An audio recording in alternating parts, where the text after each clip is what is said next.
Hey everybody, it's Mr. N here, and we are going to go over the 1-4 lesson, which is on exponential functions. Okay, exponential function we typically write as f of x equals a to the x. A is our base. That is a positive.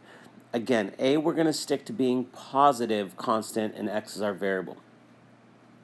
So if a is positive, then we have a to the x equals the limit as a goes to r, where r as r approaches x, where r is a rational number. So basically it means if you have 5 to the 3.14, 114, etc., take a look here, we are approaching 5 to the pi. And this should say pi. I know it's a typo here. It didn't print it well in the conversion to PDF, but that's 5 to the pi.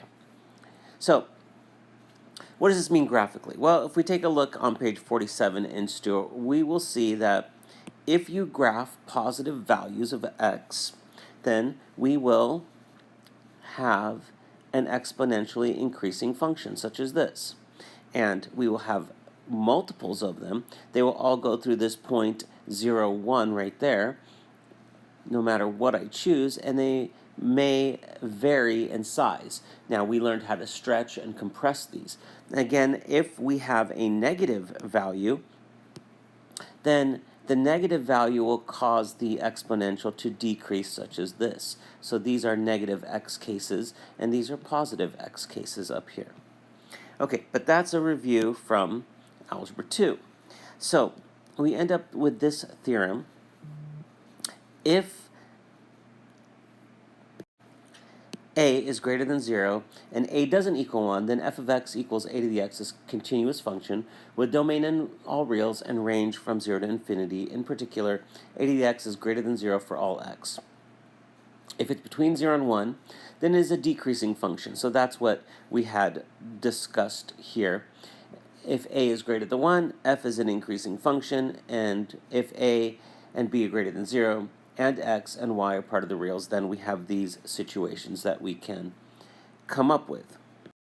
Now, the one thing I want to point out here between 0 and 1, we're talking about if it is a fraction of some sort.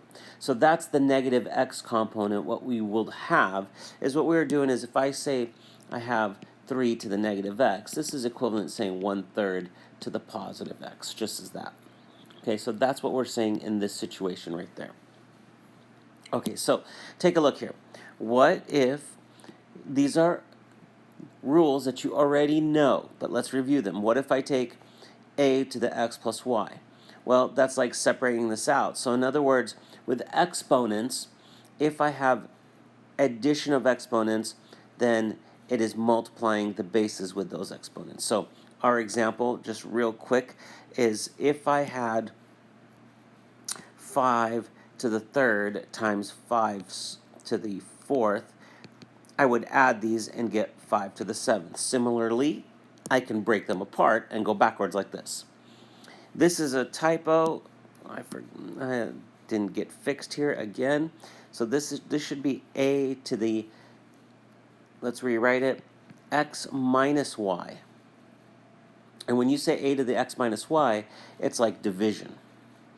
If you are raising it to the power of y, such as this one, then we are multiplying these exponents.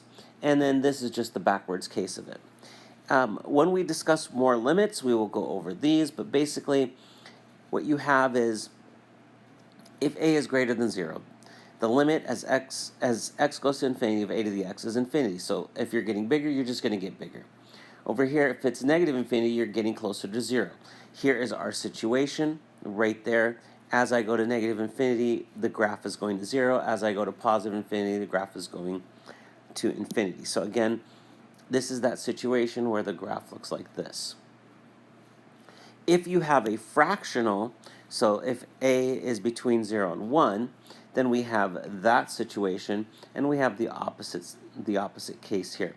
As x goes to infinity, for a to the x is going to be 0, because it's going to infinity, it's coming down to 0, and as it goes to negative infinity, it's coming back up the other way.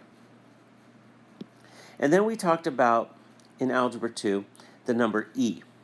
E is the natural base. It's Euler's number. Sometimes they say Euler, but Euler is the right way, after the Swiss mathematician Leonhard Euler in 1727. Recall the compound interest formula. Here's the best way to explain how we get E. It's from Algebra 2. You did compound interest. If we take a look at this, and P can vary. That's your principal, that's your initial amount. That can vary. So we're going to assume that doesn't matter, because it doesn't. I can start off with 1,000, I could start off with 1,000,000. It's not really changing what's happening in here. R is the rate, and N is the number of compounds from our compound interest formula. R and T are fixed. So this is a fixed value. It's a set interest rate. Just like the initial amount I start with is a set rate. The time, 10 years, 20 years.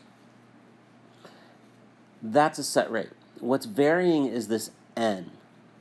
That could vary on the number of compounds I choose.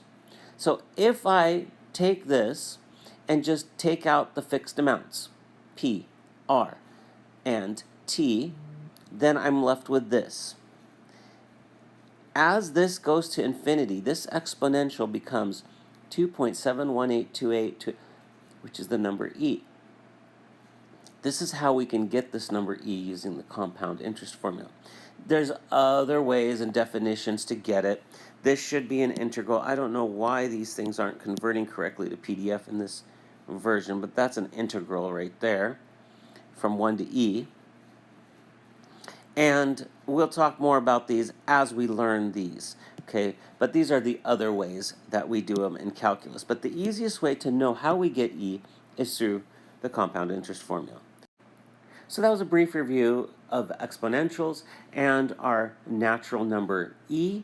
And we're going to do some examples in class.